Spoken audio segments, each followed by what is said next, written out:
एक ऐसी लड़की जो एक आदमी से अपनी जान बचाने के लिए खुद कार को एक खाई में कुदा देती है तथा इस कार एक्सीडेंट में कार के बीच में फंस जाती है। दूर दूर तक कोई नहीं होते जो उन्हें कार से बाहर निकाल सके। कार तथा उस आदमी से अपनी जान कैसे बचा पाती है, जानेंगे पूरी कहानी आज इस वीडियो में। मैलोरी नाम की लड़की अकेली कार में बैठकर जा रही थी। मैलोरी की एक हफ्ते बाद शादी थी, इसलिए अपनी शादी की तैयारी करने के लिए टेनवर शहर जा रही थी। पर अपनी शादी के लिए वो इतनी एक्साइटेड नहीं थी। उसे तो ये भी श्योर नहीं था कि उसकी शादी हो रही है या नहीं, शादी के बाद वह खुश रहेगी या नहीं। हमेशा चुपचाप रहती थी। मैलोरी कुछ सोचते हुए अपनी कार को मेन रोड से शॉर्ट रोड में ले लेती है, क्योंकि यह रोड शॉर्टकट थी और देखने में खूबसूरत भी। पर थोड़ी दूर जाते ही उनकी कार खराब हो जाती है। मैलोरी अपनी कार को स्टार्ट करने की काफी कोशिश करती है, उसके बावजूद भी उसका कार स्टार्ट नहीं होता और परेशान होकर कार चेक करती है, पर वह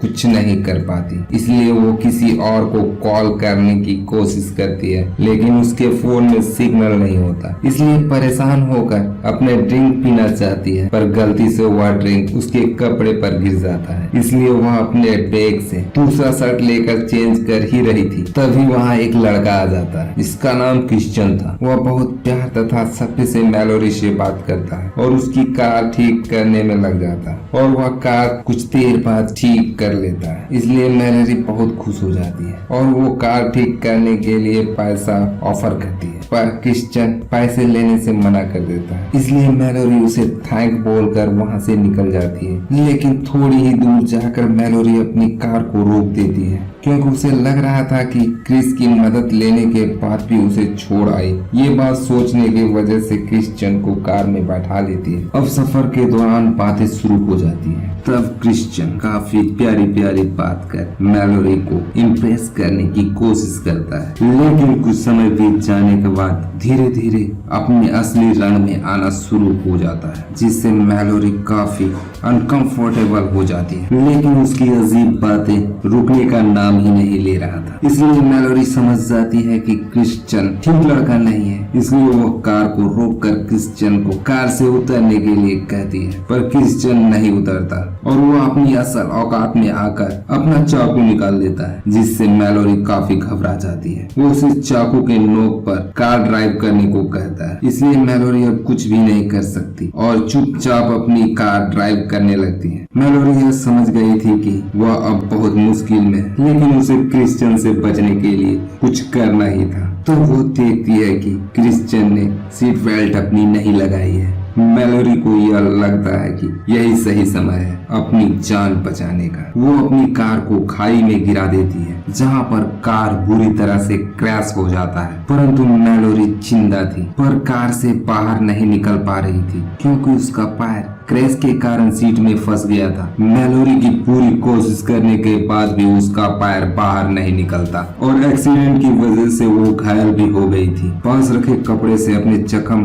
के खून को रोकती है। तभी उसके पास में क्रिश्चियन भी आ जाता है, जो थोड़ा मोड़ा घायल था, पर मैलोरी से काफी हद तक ठीक था। तब वो मैलोरी की मदद करने के वजह उसी हालत में उसे छोड़ देता है और वो वहाँ से निकल जाता है। लेकिन मैलोरी वहीं कार में मदद के लिए चिल्लाती रहती है, पर वहाँ उसे मदद करने वाला कोई नहीं था। काफी देर बीत जाने के बाद रात हो चुकी थी, लेकिन मैलोरी अब भी वहीं फंसी हुई थी, क्योंकि बिना किसी मदद के कार से बाहर निकल पाना असंभव था, क्योंकि उसका पैर फंसा होने के साथ साथ कार का डोर भी फंस गया था। रात होते ही वहाँ ठंड भी काफी बढ़ जाती है, जिससे मैलोरी को बहुत ठंड लगने लगती है। वो ठंड को बर्दाश्त नहीं कर पा रही थी। तब वह कार से कुछ कपड़े निकाल कर पहन लेती है तथा कार की बैटरी ठीक ठाक थी, जिससे वो कार की हीटर चालू कर लेती है। पर उसकी समस्या यहीं खत्म नहीं होती, क्योंकि वह जंगल में फंसे होने के कारण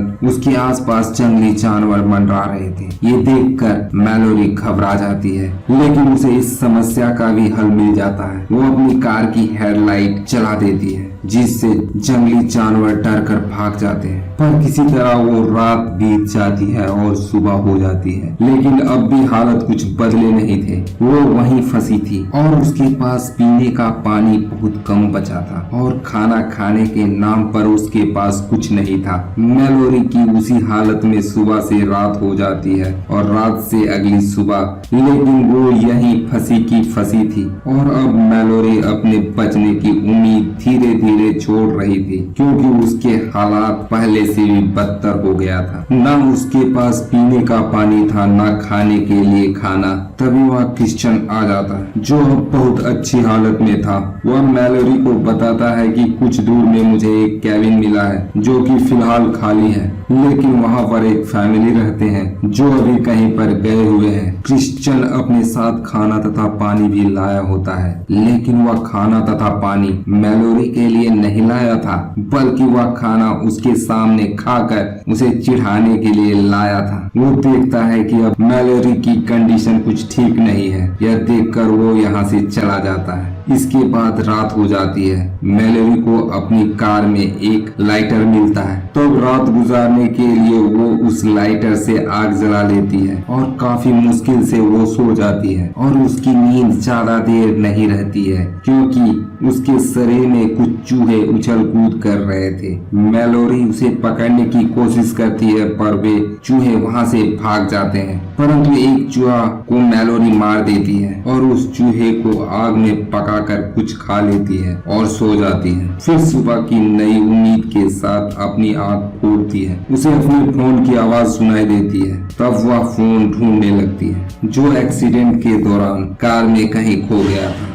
थोड़ी कोशिश के बाद उसका फोन मिल जाता है। तभी उसे क्रिश्चियन के आने का एहसास हो जाता है, इसलिए वो अपना फोन छुपा लेती है। फिर क्रिश्चियन बताता है कि केबिन में रहने वाले लोग वापस आ गए थे, इसलिए मैंने उसी के केबिन में कैद कर दिया है। आज मैं तुम्हारी मदद करने आया हूँ। यह सुनकर मैलोरी उसकी तरफ उम्मीद से देखती है, लेकिन क्रिश्चियन उससे उसका फोन छीन लेता है, क्योंकि उसके फोन की रिंग सुन लिया था और उस फोन को तोड़ देता है। तब वो मैलोरी को मदद के तौर पर एक शो देता है। मैलोरी कहती है कि यह कार के दरवाजे को काट नहीं सकता, पर क्रिश्चियन कहता है कि 100 से दरवाजा काटना भी नहीं, बल्कि यह 100 से तुम अपना खुद का पैर काटना है। ऐसा बोलकर वह वहाँ से चला जाता है। मैलोरी यहाँ से आजाद तो होना चाहती थी, लेकिन उसमें इतनी हिम्मत नहीं थी कि वो खुद का पैर काट सके, तो वो फिलहाल ऐसा कुछ नहीं करती। अब रात हो गई थी और मैलोरी को रात में काफी प्यास लगती है, लेकिन उसके पास पानी बिल्कुल खत्म हो गया था। पर उसके समीप एक नदी थी, पर वो वहाँ जा नहीं सकती थी, इसलिए उसे अपनी प्यास बुझाने के लिए कुछ तो करना था, और वो वही करती है जो शायद ही कोई कर पाए। पर कुछ देर बाद हालात और भी बदल जाते हैं और वहाँ का मौसम खराब होकर बारिश शुरू हो जाती है, जिससे उसे फायदा होता है कि वो पीने के लिए पानी इकट्ठा कर लेती है। तभी रेडियो पर खबर मिलती है कि मौसम के खराब होने के वजह से मेन रोड बंद हो गई है। यह जानकर वह कुछ खुश हो जाती है। मेन रोड से चलने वाली गाड़ी अब इसी रोड में चलेगी, इसलिए वह नई उम्मीद के साथ रोड की ओर देखती है। उसे कुछ गाड़ियां नजर आती हैं। तभी वहाँ एक कार रुक जाती है, लेकिन वह कार क्रिश्चियन की थी। यह देखकर मैलोरी मारे हुए चूहे का खून अपने पैर में लगाकर मरने का नाटक करती है। वो ऐसा करके यह क्रिश्चियन को दिखाना चाहती थी कि वो अपना पैर काटने की कोशिश में मर गई। उसका यह प्लान कामयाब हो जाता है। फिर क्रिश्चियन उसे चेक करने जाता है, तो मौके का फायदा उठाकर क्रिश्चियन पर चाकू से हमला कर देती है और उसकी गाड़ी की चाबी को लेकर दूर झाड़ी में फेंक देती है। उसने ऐसा इसलिए किया था कि ताकि रुकी हुई कार को देखकर कोई भी हेल्प करने इधर आएगा। तभी क्रिश्चियन वहाँ से बाहर निकल आता है। इतनी ही देर में पुलिस की एक गाड़ी भी आती है। मैलोरी हेल्प के लिए काफी चिल्लाती है, पर वहाँ तेज बारिश के कारण आवाज जा नहीं पाता। क्रिश्चियन पुलिस ऑफिसर को हेल्प मांगकर लिफ्ट लेकर वहाँ से चला जाता है, लेकिन मैलोरी वहीं हेल्प के लिए चिल्लाती रहती है। लेकिन अब बारिश बहुत तेज हो गई थी, जिससे उसके पास वाले नदी में पानी भरना शुरू हो जाता है, जिससे वो और ज्यादा घबरा जाती है और वो उस नदी के पार से घबराकर अपने पैर को काटने का फैसला करती है और काफी हिम्मत जुटाकर अपने पैर काटने लगती है। लेकिन पानी का बहाव बहुत तेज हो जाने के कारण उसके हाथ से सो गिर जाता है। पानी की बहाव के कारण उसकी कार पानी में बहना शुरू हो जाती है, जिससे कार की डोर खुल जाती है और वो बिना पैर काटे आजाद हो जाती है। और वहाँ से मैलोरी निकलने का रास्ता ढूंढ रही थी, तभी पास में एक कैबिन नजर आता है, जिसके अंदर में किसी चीखने चिल्लाने की आवाज सुनाई दे रही थी। तब मैलोरी को याद आता है कि वो यही कैबिन है जो क्रिश्चियन बता रहा था। वो चाहती तो वहाँ से निकल सकती थी, पर वो वहाँ से जाने के बजाय उसमें फंसे लोगों को बचाने की फैसला करती है। आगे पढ़ने पर पता चलता है कि यहाँ काफी सारे ट्रैप लगाए गए हैं, इसलिए संभल कर कैबिन में जाती है तो देखती है कि क्रिश्चियन ने कैबिन के मालिक को मार दिया है, साथ ही उस पुलिस ऑफिसर को भी मार दिया था जिसे अपनी चाबी लाने के बहाने कैबिन में लाया था। वो पुलिस ऑफिसर की गन लेकर आगे बढ़ती है तो देखती है कि क्रिश्चियन ने